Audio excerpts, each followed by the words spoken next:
All right, what's good, everybody? This is your boy Mike Sells Orlando. So I want to make a video encouraging all of my fellow buyers agents and listing agents. Guys, work together.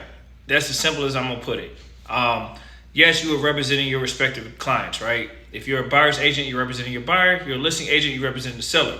But the reality is, your goal is to get them to mutually come to a compromise in negotiations to be able to make both of them walk away with an investment where one is selling the investment and one is buying.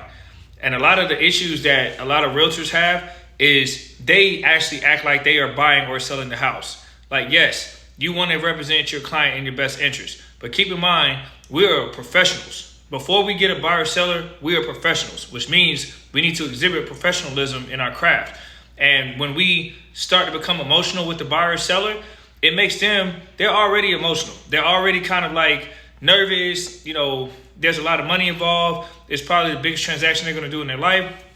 And as a realtor, we're supposed to be calm. We're supposed to be able to control the narrative, but instead, a lot of us get controlled by our clients. And this is proof. I mean, I've seen it quite a few times in my real estate career when I've dealt with other agents. I've seen agents, I had an agent one time tell me an as-is contract does not mean the house is sold as is. And I'm like, did you read the as-is contract? Why do you think it's called an as-is contract if the house is not supposed to be sold as is? And unfortunately, there are some realtors that either were not trained properly or might not be well educated on their craft, and they say stuff like that. And then if they're speaking like that, I can only imagine what they're telling their seller or their buyer, right? So you guys got to be honest with yourselves. If you're a realtor and you find yourselves getting a little cocky or condescending with another agent and you lack professionalism, then you yourself are basically saying your value is not important at this point because your job is to negotiate on the behalf of your client while working with another agent.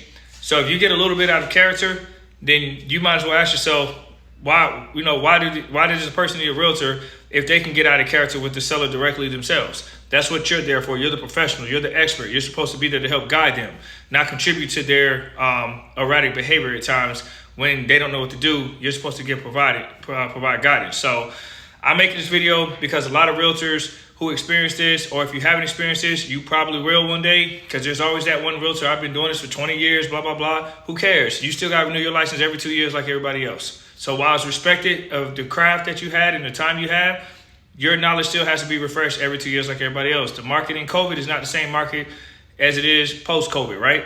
So we all have to learn something still. Many blessings, stay humble. Let's work together to help people. Much love.